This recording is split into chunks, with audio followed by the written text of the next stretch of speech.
नमस्कार दोस्तों, बहुत बहुत स्वागत है आपका अपने चैनल टीचर एजुकेशन 360 में। हम इकाई 2 कर रहे हैं और हमारा जो है भारतेंदु काल हो गया है, द्विवेदी युग भी हमारा हो गया है। अब उसके बाद हमारा आता है छायावाद। छायावाद का भाग जो है हमारा 23A है, क्योंकि छायावाद भी हमारा 2 भागों में कंप्लीट होगा, 23A और 23B में।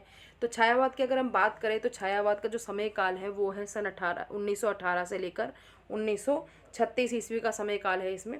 तो छायावाद जो है वो आधुनिक हिंदी कविता के उस वाद का नाम हम कह सकते हैं, जो कि 1918 से 1936 तक रहा है। रीति काल में जो श्रृंगारिकता थी और द्विवेदी युग में जो काव्य की इतिवृत्तात्मकता थी और नैतिकता थी, आदर्शवाद था, उसके विरुद्ध हम कह सकते हैं कि छायावाद का जो है उदय हुआ है। और छायावाद के कवियों पर जो है अंग्रेजी के और बांग्ला के जो स्वच्छंदतावादी कवि हैं उनका प्रभाव पड़ा है। साथ साथ सांस्कृतिक चेतना का भी इसमें उदय हुआ है। छायावाद की क्या क्या विशेषता है? इसमें व्यक्तिकता है, मतलब अपने बारे में अपने लिए ज़्यादा ध्यान रखा गया है। नवीन सौंदर्य बोध है, स्वच्छंद कल्पना है, जिज्ञासा का भाव है, वेदना की अभिव्यक्ति की गई है, इसमें रहस्यात्मकता भी है, साथ साथ राष्ट्रीयता भी है। तो ये सारी विशेषताएं जो हैं वो हमारे छायावाद में रही हैं। और छंद का प्रयोग करें तो छंद जो है इसमें मुक्त छंद का प्रयोग किया गया है छायावाद में।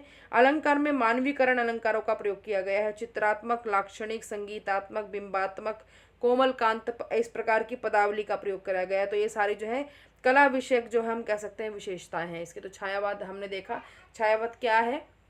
छायावाद की मैंने आपको बहुत सारी विशेषताएं बताई हैं। फिर मुकुटधर पांडे जो है उन्होंने लिखित रूप में छायावाद शब्द का प्रथम जो है प्रयोग करा है, मुकुटधर पांडे ने। और मुकुटधर पांडे के बारे में तो रामचंद्र शुक्ल जी, मैंने आपको पिछले उसमें लेसन में भी बताया था कि उन्होंने रामचंद्र शुक्ल जी ने बात कही। और इनको जो है छायावाद का जो है शुरुआत करने वाला कह सकते हैं हम उनको, क्योंकि इन्होंने ही शब्द जो दिया है छायावाद दिया है। फिर सन 1920 ईस्वी में सुशील कुमार ने सरस्वती में हिंदी में छायावाद शीर्षक से एक संवादात्मक लेख भी प्रकाशित करवाया है सुशील कुमार जी ने। उसके बाद देखते हैं इस संवाद में जो है जो इन्होंने संवादात्मक लेख प्रकाशित करा, उसमें 4 लोगों ने भाग लिया था। सुशीला देवी, हरिकिशोर बाबू, चित्रकार राम नरेश जोशी और सुमित्रा नंदन पंत। हिंदी में छायावाद शीर्षक से छायावाद शब्द दिया है मुकुटधर पांडे ने। उन्होंने इसका प्रथम प्रयोग किया है इस शब्द का। और इसकी जो विशेषता है वो मैंने आपको बताई है सारी, इसमें देखिए लिख दी है मैंने यहाँ पे। व्यक्तिकता है, नवीन सौंदर्य बोध है, स्वच्छंद कल्पना है, जिज्ञासा का भाव है, वेदना की अभिव्यक्ति है, रहस्यात्मकता है, साथ साथ राष्ट्रीयता भी है। तो ये सारी विशेषताएं जो हैं छायावाद की विशेषताएं हम कह सकते हैं जो इसमें है।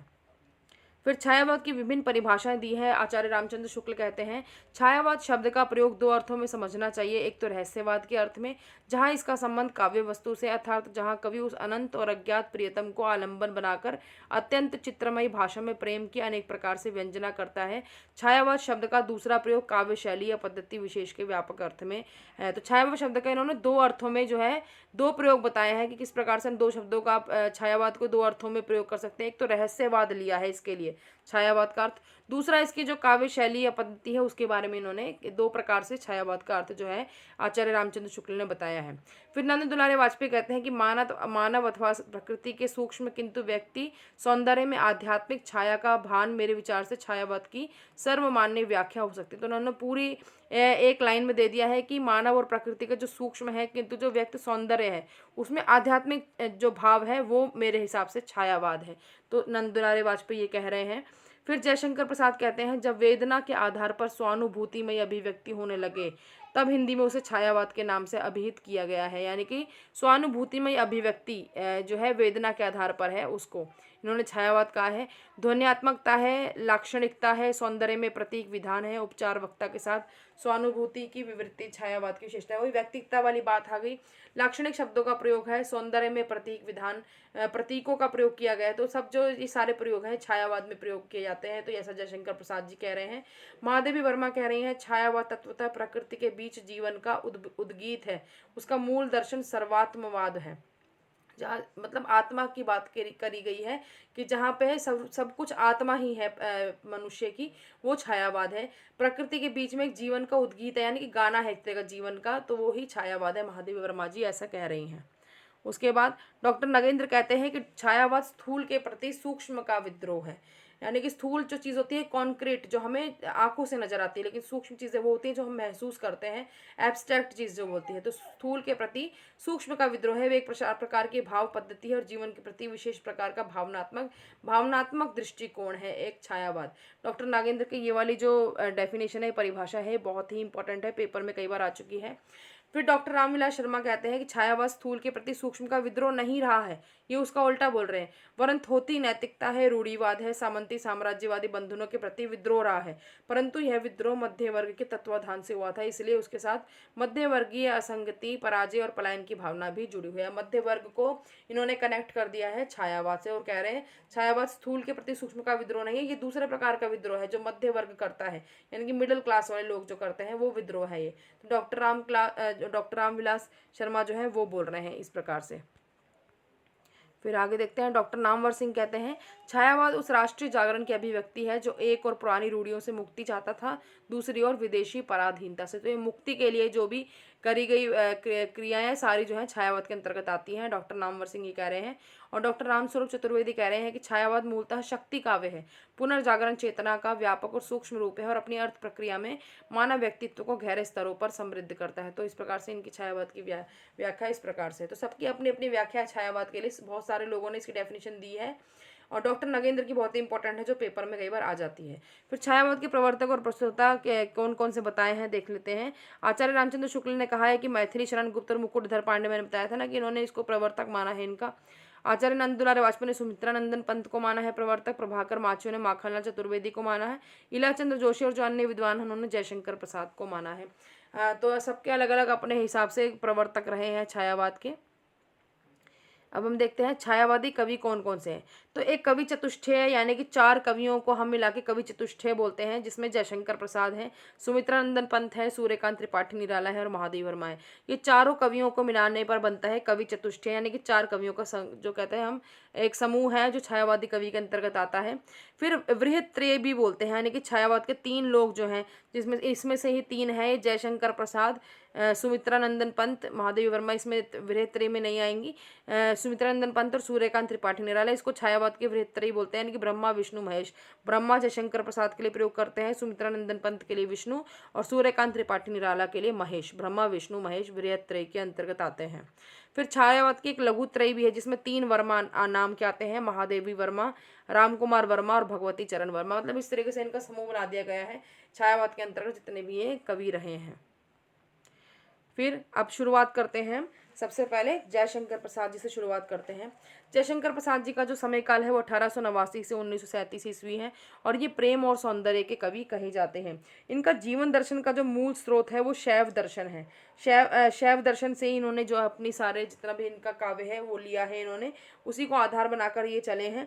और इनका मत है कि मानव मन की जो श्रद्धा है, जो उसकी बुद्धि है, यानी कि ईड़ा है, ये ईड़ा जो होती है वो बुद्धि होती है, जो भी भावनाएं हैं जब इच्छा कर्म और ज्ञान का सामंजस्य करती हैं तभी आनंद की प्राप्ति होती है।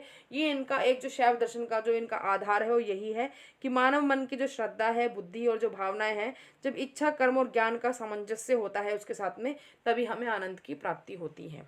इनके माता पिता है देवी प्रसाद मुन्नी देवी, गुरु मोहिनी लाल। बाल्य नाम जो है बचपन में झारखंडी और उपनाम जो है कलाधर है इनका, जयशंकर प्रसाद का। आगे देखते हैं। अब जयशंकर प्रसाद की महत्वपूर्ण काव्य कृतियाँ कौन कौन सी हैं। उर्वशी है, वन मिलन है, प्रेम राज्य है, अयोध्या का उद्धार है। बिल्कुल सीक्वेंस में लिखी हुई है ये, इसमें से सीक्वेंस वाला क्वेश्चन भी आ सकता है। शोकोच्छ्वास है, बभ्रुवाहन है, कानन कुसुम है, प्रेम पथिक, महाराणा का महत्व, चित्राधार, झरना बहुत इंपॉर्टेंट है, झरना, आंसू बहुत इंपॉर्टेंट है, लहर और कामायनी। इसमें से सीक्वेंस आता है लास्ट वाली जो रचना है, यहाँ से सीक्वेंस का क्वेश्चन बनता है। तो आप इस तरह से इसको झरना, आंसू, लहर, कामायनी जो लास्ट वाले हैं इनको आप सीक्वेंस इनका जरूर याद करना, क्योंकि जयशंकर प्रसाद के इसमें से सीक्वेंस वाला क्वेश्चन जो है बहुत इंपॉर्टेंट आ जाता है कई बार। फिर इनकी जो प्रथम कविता है वो है सावन पंचक। प्रथम इनकी छायावादी कविता है प्रथम प्रभात 1918 ईस्वी, जो कि झरना में संकलित हुई थी। प्रथम पुस्तककार जो रचना पुस्तक इनकी निकली वो उर्वशी है। और उर्वशी क्या है? एक चंपू काव्य है। चंपू काव्य क्या होता है? गद्य और पद्य का मिश्रण होता है चंपू काव्य, मैंने पहले भी एक वीडियो में बताया है। खड़ी बोली का इनका प्रथम काव्य संग्रह है कानन कुसुम। छायावाद की इनकी जो प्रथम रचना है पूरी झरना है, जिसमें कि प्रथम कविता इनके प्रथम प्रभात है जो संकलित हुई है। छायावाद की प्रथम प्रयोगशाला भी कहा जाता है झरना को। झरना क्योंकि छायावाद की प्रथम रचना कही जाती है, इसलिए छायावाद की प्रथम प्रयोगशाला भी है झरना इनकी जो रचना है। विरह प्रधान स्मृति काव्य जो है इनका आंसू है, जिसमें 133 छंद है। इसे हिंदी का मेघदूत भी बोलते हैं। अब देखिए आंसू क्या होता है? पानी होता है। मेघदूत जो होता है बादलों का दूत, यानी बादल समझ लीजिए, तो बादलों से पानी निकलता है यानी कि आंसू। तो इस तरीके से आप इसको हिंदी का मेघदूत जो है आंसू से आप कनेक्ट कर सकते हो यहाँ पे। फिर जो ब्रज भाषा में रचित कविता है इनकी चित्राधार में है। महाकाव्य जो इनका बहुत इंपॉर्टेंट है कामायनी, जिसमें 15 सर्ग हैं। और कौन कौन से हैं? और 15 सर्ग में बताऊंगी मैं कौन कौन से हैं। और इसका जो रस है वो शांत रस है, जैसे निर्वेद उसका मूल रस जो होता है शांत रस है। इसका दर्शन जो है समरसतावाद है, आनंदवाद। ताटंक छंद में है ये कामायनी। मुख्य पात्र इसके 4 हैं, मनु, श्रद्धा, ईड़ा और कुमार, इसके 4 मुख्य पात्र हैं। तो कामायनी के बारे में बहुत चीज़ों की नॉलेज हमें होनी चाहिए, इसके ऊपर बहुत क्वेश्चन, कई बार 1-2 क्वेश्चन आ जाते हैं। कामायनी के सर्ग कौन से हैं? 15 सर्ग हैं इसके। चिंता, आशा, श्रद्धा, काम, वासना, लज्जा, कर्म, ईर्ष्या, ईड़ा, स्वप्न, संघर्ष, निर्वेद, दर्शन, रहस्य, आनंद। देखिए शुरुआत पूछ लेते हैं कि कामायनी के सर्ग में पहला सर्ग कौन सा है? चिंता। और अंतिम सर्ग कौन सा है? आनंद। यानी कि शुरुआत चिंता से होती है लेकिन समाप्ति आनंद पे होती है। तो ये पहला और लास्ट वाला तो आपको याद होना चाहिए ज़रूर। कामायनी के पात्र कौन कौन से हैं? पात्र इधर दिए हैं लेफ्ट में, मनु है, श्रद्धा है, ईड़ा और कुमार। मनु, श्रद्धा, ईड़ा, कुमार, इस तरीके से याद कर लीजिए। और मनु जो है वो मन का प्रतीक है, श्रद्धा हृदय का प्रतीक है, क्योंकि श्रद्धा भावना हृदय से निकलती है इसलिए हृदय का प्रतीक है। मनु से मन बना लीजिए। ईड़ा का मतलब बुद्धि होता है। कुमार एक आदमी का नाम रख लीजिए, मानव। तो ये प्रतीक इन चीज़ों के, तो ये भी ऐसे आपको याद कर लेना है।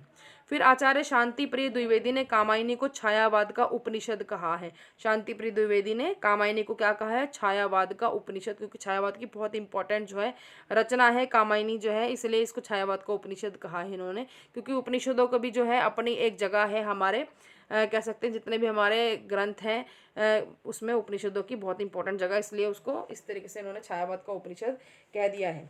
और प्रसाद के जीवन दर्शन की बात करें तो उसके सतत जीवन की क्षणभंगुर था, अस्थिरता, नित्यता के स्थान पर अनंतता, अखंडता और नित्यता जो है इन्होंने सब चीज़ों की बात करी है। और प्रसाद जी जो है सारे जहां में, अभी हम प्रसाद जी की बात कर रहे हैं, निराला जी की भी शुरुआत करेंगे। प्रसाद जी सारे जहां में समरसता के पक्षधर है। वो कहते हैं कि सभी मानवता के पुजारी हो जाए, किसी को कोई तुच्छ ना समझे, सारा संसार एक सुख में नीड़ बन जाए, जहाँ ना कोई शापित हो, ना कोई तापित हो, कोई ना कोई पापी हो, बल्कि जीवन वसुधा समतल हो जाए और सभी समरस होकर आनंद पूर्वक जीवन जिए, सभी को एक बराबर करने की बात कहते हैं जयशंकर प्रसाद जी। और इनकी जो सौंदर्य चेतना जो है वो ये है कि ये प्रेम और सौंदर्य के अद्भुत जो है चितेरे थे, यानी कि बहुत प्रेम और सौंदर्य को बहुत मानते थे। इनकी जो सौंदर्य चेतना है वो नारी सौंदर्य, प्रकृति सौंदर्य, मानव सौंदर्य, जीवन सौंदर्य, हर प्रकार का सौंदर्य जो है इन्होंने अपनी सौंदर्य चेतना में समेटे हुए हैं। तो इस प्रकार से जयशंकर प्रसाद जी की ये बहुत सारी बातें थी जो हमने अभी कवर कर ली हैं। और 9 वर्ष की आयु में जो है प्रसाद जी ने, जयशंकर प्रसाद ने कलाधर उपनाम से ब्रज भाषा में एक सवैया लिखा था और अपने गुरु रसमय सिद्ध को उन्होंने लिखकर दिखाया था। और इनकी पहली कविता जो है वो सावन पंचक जो है भारतेंदु पत्रिका में कलाधर नाम से प्रकाशित भी हुई थी। इनकी प्रथम पुस्तक का रचना जो है वो उर्वशी है, जो चंपू काव्य मैंने आपको बताई दी है। तो इस प्रकार से यही इंपॉर्टेंट बातें थी जो हमने जयशंकर प्रसाद जी के बारे में कर ली हैं। अब दूसरे देखते हैं, महाप्राण सूर्यकांत त्रिपाठी निराला। इनका जो जन्म और मृत्यु है वो है 1899 से 1961 इनका समय काल है। और जन्म स्थान इनका महिषादल है मेदिनीपुर में। मृत्यु स्थान इनका इलाहाबाद है। जी क्वेश्चन पूछा गया था किसी ने कमेंट में कि जन्म स्थान और मृत्यु स्थान में से कौन सा, मतलब आप क्वेश्चन आते हैं क्या? तो जन्म स्थान और मृत्यु स्थान में से जन्म स्थान के ऊपर ज़्यादा क्वेश्चन आते हैं, मृत्यु स्थान के ऊपर कम ही क्वेश्चन आते हैं। शायद एक किसी का मैंने एक क्वेश्चन पढ़ा है कभी किसी पेपर में, वो भी बता दूंगी मैं, लेकिन जन्म स्थान के बारे में क्वेश्चन कई बार आ जाते हैं। तो पिता इनके राम सहाय त्रिपाठी हैं, पत्नी मनोहरा देवी हैं और पुत्री जो है इनकी सरोज है। प्राण सूर्यकांत त्रिपाठी निराला की। आगे देखते हैं। फिर निराला की जो महत्वपूर्ण काव्य कृतियाँ हैं कौन कौन सी हैं, अनामिका है, परिमल है, गीतिका है, तुलसीदास है, इंपॉर्टेंट है, कुकुरमुत्ता इंपॉर्टेंट है, अणिमा इंपॉर्टेंट है, बेला, नए पत्ते, अर्चना, आराधना, गीत गुंज और सांध्या का कली बहुत इंपॉर्टेंट है। लास्ट रचना जो इनकी 1969 में यहाँ पर है जो है इनका सांध्य का कली जो है, इनका जो पूरा काव्य यात्रा का पड़ाव है जो अनामिका से प्रारंभ होता है और सांध्य का कली तक चलता है इनका जो है। फिर जो है इनका प्रथम व अंतिम तथ्य जो है देख लेते हैं कौन कौन से।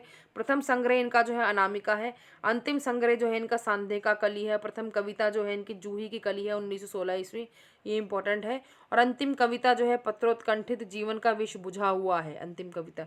तो प्रथम संग्रह, अंतिम संग्रह, प्रथम कविता, अंतिम कविता इंपॉर्टेंट है, इसलिए यहाँ बताया मैंने। फिर ये मुक्त छंद के जो है प्रवर्तक रहे हैं। मुक्त छंद को जो है वो रबर और केचुआ छंद भी कहा जाता है। तो इसके जो है ये मुक्त छंद का इन्होंने प्रयोग किया है।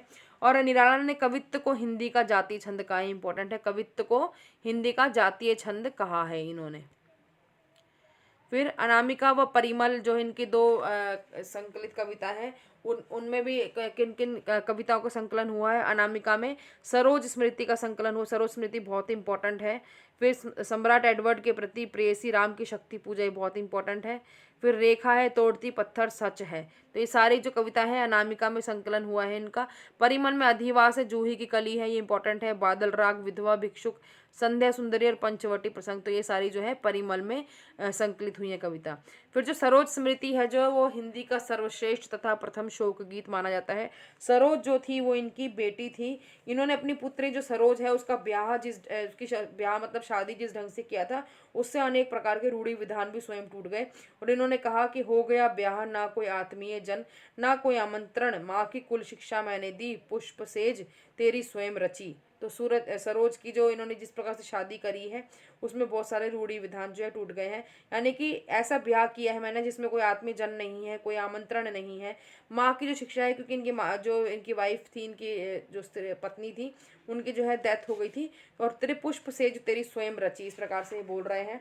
और उनकी बीवी जो नाम है उसका उनका है मनोहरा देवी, जिनकी मृत्यु के बाद जो है इन्होंने जो है खुद पुनर्विवाह नहीं किया, और जो दो विवाह की बात होती है कुंडली में कि कई लोग दूसरा विवाह कर लेते हैं, उसकी बात को भी बदल डाला। और फिर उन्होंने अपनी जो पुत्री सरोज है उसका भी सौंदर्य वर्णन किया है इन्होंने कि धीरे धीरे फिर बड़ा चरण, बाल्य केलियों का प्रांगण, कर पार कुंज तारुण्य सुधर, आई लावण्य भार थर थर कापा, कोमलता पर सस्वर ज्यो मालकोश नववीणा पर। इस प्रकार से इनको अपनी बेटी जो पुत्री इनको सरोज है उससे इन्हें बहुत अधिक प्रेम था, तो उसके लिए जो है इन्होंने एक प्रथम शोक गीत लिखा है, सर्वश्रेष्ठ और शोक गीत कहा जाता है सरोज स्मृति को। फिर इनकी रचना जो है तुलसीदास, वो एक खंड काव्य है 101 छंद का।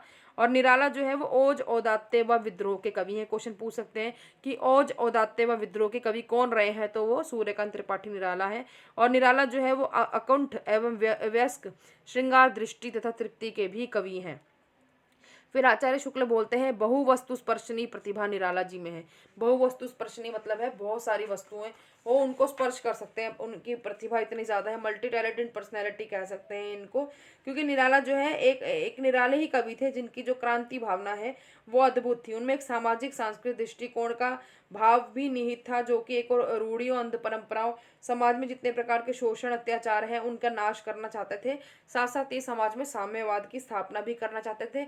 इस प्रकार से राष्ट्रीयता की इनमें अंदर भावना भी नजर आ रही है कि दुनिया में बराबरी लाना चाहते हैं, समानता लाना चाहते हैं। साथ साथ इन्होंने एक व्यक्तिकता भी इनके अंदर, क्योंकि इन्होंने अपनी जो पुत्री है उसके शोक में इन्होंने शोक गीत भी लिखा है, तो मल्टी टैलेंटेड पर्सनैलिटी कह सकते हैं इनको, क्योंकि हर प्रकार से ये दुनिया की भी सोच रहे हैं, साथ साथ अपने बारे में भी सोच रहे हैं, अपने मन की व्यथा भी लिख रहे हैं।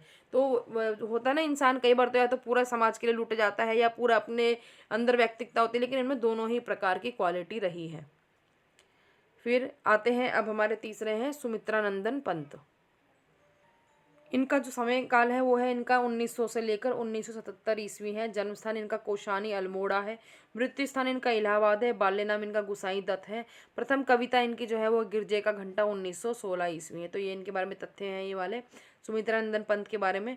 फिर सुमित्रानंदन पंत के जो काव्य हैं उसको विद्वानों ने 4 चरणों में बांटा है। जैसे छायावादी काव्य कौन कौन से लिखे हैं इन्होंने, प्रगतिवादी काव्य भी लिखे हैं, अंतश्चेतनावादी काव्य भी लिखे हैं, नव मानवतावादी काव्य भी लिखे हैं। तो पहली छायावादी जो रचना है इनकी उच्छ्वास है 1920 ईस्वी। फिर ग्रंथि है वीणा पल्लव गुंजन, तो इस तरीके से आपको सीक्वेंस में याद कर लेना है, उच्छ्वास, ग्रंथि, वीणा, पल्लव, गुंजन। फिर प्रगतिवादी जो काव्य रचनाएं इनकी युगांत है, युगवाणी है और ग्राम्या है, सारी इनकी इंपॉर्टेंट है, सीक्वेंस वाइज भी बहुत इंपॉर्टेंट क्वेश्चन आ जाता है। फिर अंतश्चेतनावादी जो है वो स्वर्ण किरण, स्वर्ण धूलि, युगपथ है। नव मानवतावादी जो है उत्तरा है, कला और बूढ़ा चांद है, अतिमा है और लोकायतन और चिदम्बरा लास्ट। तो ये बहुत इंपॉर्टेंट रचना है सुमित्रानंदन पंत की। सुमित्रानंदन पंत के बारे में क्वेश्चन थोड़े बहुत हमें इनके बारे में पता होना चाहिए कि एक तो ये प्रारंभ में सौंदर्यवादी रहे हैं, फिर ये प्रगतिवादी हो गए हैं, फिर अंत में ये अध्यात्मवादी भी रहे हैं। और जब इनका अंतिम दौर चल रहा था सुमित्रानंदन पंत का मृत्यु से पहले, तब नई कविता का समय भी आ गया था तथा इनकी कुछ कविताएं जो है वो नई कविता से भी संबंधित हैं। ये जो है पंत जी जो है प्रकृति के कवि हैं, अल्मोड़ा के प्रकृति प्रदेश में रहने वाले कवि हैं और इनके कहते हैं इनके हृदय में जो है प्रकृति का प्रति बड़ा मोह है। सुमित्रानंदन पंत का जो घर है वो ऐसे पहाड़ों में ऐसी जगह पे था कि जहाँ पर बैठकर ये लिखा करते थे, वो जिस टेबल पे बैठ के लिखते थे उस टेबल चेयर की वहाँ पे खिड़की थी और खिड़की को जैसे ही खोलते थे सामने सारे पहाड़ बर्फ से ढके हुए नजर आते थे और उसी को देख देख कर इन्हें प्रेरणा मिलती थी प्रकृतिवादी रचनाएं करने के लिए। तो इनका घर जो है आज भी वहाँ पे मौजूद है। अगर कोई जाना चाहे तो सुमित्रानंदन पंत का वहाँ जाके घर देख सकता है। जो बच्चे जो है पीएचडी करते हैं या कोई प्रकार की रिसर्च करते हैं हिंदी साहित्य में, तो सुमित्रानंदन पंत के वहाँ घर के वहाँ भी जाके देखते हैं कई बार। तो ये मैंने भी पढ़ा था, मुझे भी बताया था मेरे किसी अध्यापक ने कि सुमित्रानंदन पंत का इस प्रकार से घर है और उस प्रकार से उनको प्रेरणा लिखने की जो है वो बैठ के जब वो खिड़की खोलते थे तो उनको सामने जो है प्रकृति देखकर ही अपनी जो है प्रेरणा मिलती थी लिखने की। तो इन्होंने तो बल्कि प्रकृति के बारे में भी कहा है कि आओ फिर खुली प्रकृति की गोद में बैठो, फिर दिख प्रसन्न जीवन के आंगन में खेलो, इस प्रकार से इन्होंने प्रकृति के बारे में कहा है। इनकी जो रचना है ये पल्लव पल्लव के बारे में जो है कि इसमें जो है प्रकृति चित्रण जो है बहुत ही प्रांजल है और बहुत ही पुष्ट प्रकृति चित्रण इन्होंने करा हुआ है। इसमें कहा है इन्होंने, इस काल में कवि न जाने नक्षत्रों से कौन निमंत्रण देता मुझको मौन, बड़ी इंपॉर्टेंट लाइन है ये, इसमें पल्लव की लाइन है ये। और गुंजन जो इनकी रचना है ये वाली गुंजन रचना, इस गुंजन रचना में जो है कवि जीवन दर्शन की ओर झुकता है, फिर भी किंतु उसका जो उदास मन है वो अधिकतर प्रकृति की ओर झुक जाता है और कहते हैं कि स्वर्ण किरण की करुण कोर कर गई इन्हें सुख से विभोर, इस प्रकार से। और युगांत जो इनकी रचना है प्रगतिवादी जो रचना है, इसमें नई समस्याएं उठने लगती हैं। वे प्रकृति में पतझड़ के उपरांत बसंत लाने की कामना व्यक्त करते हैं और कहते हैं कंकाल जाल नभ में कैसे फिर नवल रुधिर पल्लव लाली, इस प्रकार से इनकी ये जो रचना है। और इस प्रकार से हम कह सकते हैं पंत जी जो है पूरे प्रकृति कवि हैं। जब भी अगर किसी भी क्वेश्चन में पेपर में आता है कि प्रकृति के प्रति सबसे ज्यादा प्रेम किस कवि में रहा है, तो वो सुमित्रानंदन पंत में रहा है। और आपको ये अल्मोड़ा वाली बात जो खिड़की वाली बात बताइए, इससे ही आपको याद आ जाएगा कि जो है प्रकृतिवादी कवि रहे हैं। और ये कह सकते हैं इनको, जब प्रकृतिवादी है तो ये सौंदर्यवादी भी रहे होंगे, क्योंकि सौंदर्य जो होता है प्रकृति में सबसे पहले सौंदर्य हमें प्रकृति में ही नजर आता है। तो दूसरी बात यह है कि ये सौंदर्यवादी कवि भी हैं। फिर इनकी जो रचना है एक पल्लव की भूमिका, जो पल्लव की भूमिका जो है वो छायावाद की विद्रोही चिंतन की मुक्तता का ऐतिहासिक घोषणा पत्र भी कहते हैं। इसमें पल्लव की जो भूमिका है पल्लव रचना की, इसमें तो ये बहुत सारी बातें हैं इनकी। और साथ में जब ये सौंदर्यवादी कवि भी हैं प्रकृतिवादी भी हैं तो ये कल्पनाशील भी होंगे, क्योंकि जब हम प्रकृति की बात करते हैं तो बहुत सारी हम उसमें कल्पनाएं भी अपनी जो है समेट देते हैं। तो कल्पनाशील भी कवि हैं। पंत में कल्पना का सन्निवेश जो है उनकी आरंभिक रचनाओं से लेकर उनकी जो आधुनिकतम रचनाएं हैं नव मानवतावादी जो है रचनाएं, उन तक में उनके जो है कल्पना का समावेश हमें मिलता है सुमित्रानंदन पंत की रचनाओं में। फिर आगे देखते हैं इनकी जो प्रथम छायावादी रचना है वो है उच्छ्वास। अंतिम छायावादी रचना जो है इनकी गुंजन है। लोकायतन जो इनका महाकाव्य है वो महात्मा गांधी के जीवन पर लिखा हुआ है। चिदम्बरा जो है लास्ट जो मैंने आपको उसमें बताई है, उसमें महत्वपूर्ण कविता का संकलन है और इसे भारतीय ज्ञानपीठ पुरस्कार से भी सम्मानित किया गया है। फिर पल्लव की भूमिका को छायावाद का घोषणा पत्र कहता है, मैनिफेस्टो कहा जाता है। पल्लव की भूमिका जो मैंने बताया ना, पल्लव की रचना की जो भूमिका है वो छायावाद का घोषणा पत्र है। फिर इन्हें संवेदनशील इंद्रिय बोध का कवि भी कहा जाता है, क्योंकि जो प्रकृति से इतना प्रेम करता है ना वो बहुत ही संवेदनशील भी होता है। तो अरविंद दर्शन से प्रभावित है, ये बात भी इनके बारे में है। तो ये थोड़े बहुत तथ्य हैं जो हमें पता होने चाहिए। अब उसके बाद आते हैं महादेवी वर्मा की तरफ। इनका जो समय काल है वो है 1907 से 1987 ईस्वी। जन्म स्थान इनका फर्रुखाबाद है, मृत्यु स्थान इनका इलाहाबाद है। पिता गोविंद प्रसाद है और इन्हें उपाधि जो मिली है आधुनिक युग की मीरा, तो इम्पोर्टेंट है, यहाँ से क्वेश्चन आ जाता है।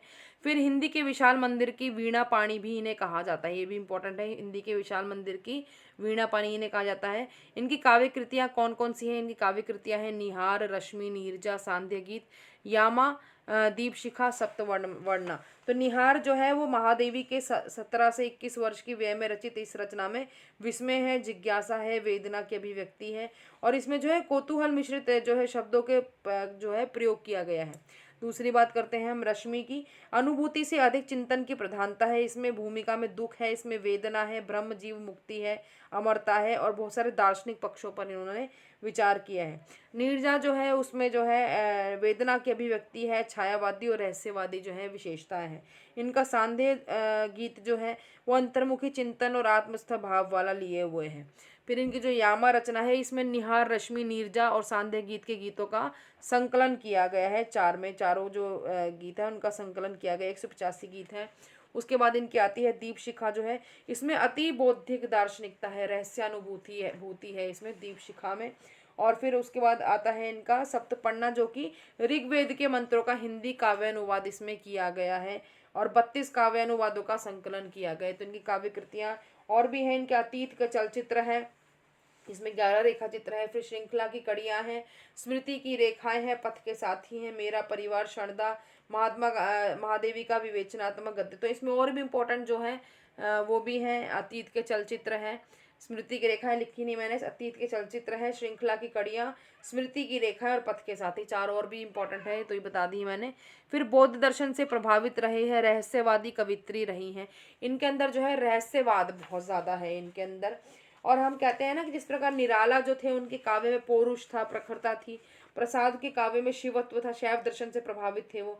पंत जो हमने पढ़े सुमित्रानंदन पंत, उनके काव्य में सौंदर्य है, प्रेम है, वो प्रकृतिवादी हैं। उसी प्रकार हमें महादेवी के काव्य में वेदना भूति मिलती है, यानी कि वेदना है, असह्य पीड़ा है। उनके काव्य का जो मूल वर्ण विषय है, मूल स्वर है, जो भी कुछ कहे हैं वो सारी इनकी वेदना भूति है। और महादेवी ने एक अज्ञात प्रियतम के प्रति प्रणय निवेदन किया। एक उनका अज्ञात प्रियतम है जिसके प्रति इन्हें प्रणय निवेदन कर रही हैं, किंतु उसका प्रणय जो है वो बड़ा ही दुख प्रधान प्रणय करा है इन्होंने, यानी कि प्रार्थना करी है। वे प्रिय से मिलन की कामना नहीं करती, कहती हैं मिलन का नाम मत लो, मैं विरह में चिर हूँ। तो ये महादेवी वर्मा की लाइनें इंपॉर्टेंट है, पेपर में आ जाती है। ये वेदना को स्वीकार करती हुई भी कहती हैं कि मेरे छोटे से जीवन में देना न तृप्ति का कण भर, रहने दो प्यासी आंखें भरती आंसू के सागर। तो इस तरीके से उन्होंने विरह की बात करी है, कहा है विरह का जलजात जीवन विरह का जलजात। इस प्रकार से विरह की बहुत ज़्यादा बात करी है इन्होंने। वेदना में मिला जन्म, करुणा में मिला आवास, विरह का जलजात जीवन विरह का जलजात। इस प्रकार से इन्होंने कही है। इन्होंने प्रगीतों की रचना करी है।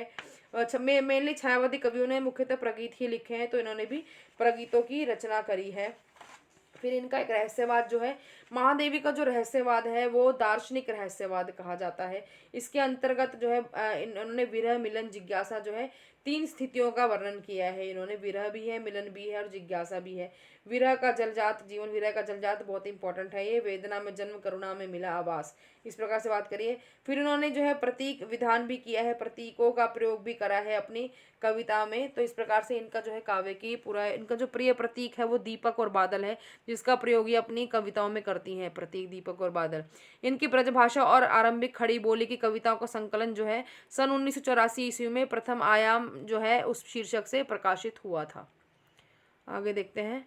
फिर छायावाद के अब आते हैं। महादेवी वर्मा के बाद जो है अन्य कवि जो बचते हैं इन चारों के बाद, वो है उदय शंकर भट्ट, जिसका टाइम पीरियड 1898 से 1966 है। रचना है राका, मानसी, विसर्जन, युगदीप, अमृत और विष, यथार्थ और कल्पना।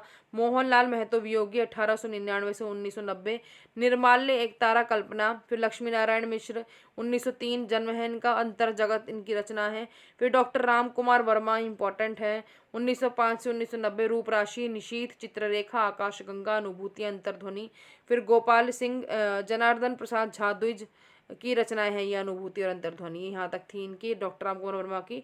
फिर गोपाल सिंह नेपाली 1913 से 63, पंछी रागनी उमंग, केदारनाथ मिशन इंपॉर्टेंट 1907 से 1984, चिर स्पर्श सेतुबंध, RC प्रसाद सिंह उनकी है 1911 जन्म है, और कलापी और संचेता, इस प्रकार छायावाद के जो और एक्स्ट्रा कवि हैं वो हैं ये। और उन लास्ट में जो रचनाएं बची हैं उनकी पीछे जो चल रहे थे, आरती प्रसाद सिंह उनकी रचनाएं ये हैं, जीवन और यौवन भी हैं, नई दिशाएं हैं, नई दिशा, पांच जन्ने और प्रेम गीत। तो इस प्रकार से जो है हमने जो इम्पोर्टेंट छायावादी चार कवि हमारे जो है प्रसाद पंत निराला, साथ में महादेवी वर्मा, चार जो हमने करे, उसके अलावा एक्स्ट्रा जो हमारे छायावादी कवि थे वो हमने करे। अब जो छायावाद में और भी पोर्शन हमारा बच जाता है उसको हम इसकी अगली वाली जो हमारी क्लास होगी उसमें हम कंप्लीट करेंगे। तो अगर आपको वीडियो पसंद आई हो तो लाइक करना बिल्कुल ना भूलें, और चैनल सब्सक्राइब नहीं किया है तो कर लीजिए, और हमेशा पढ़ते रहिए, खुश रहिए, और जो इंपॉर्टेंट बताती हूँ उनको भी अलग से जो है स्पेशली लिख कर आप जरूर याद करिए, अपने ट्रिक्स बनाकर आप याद करते रहिए। Thank you.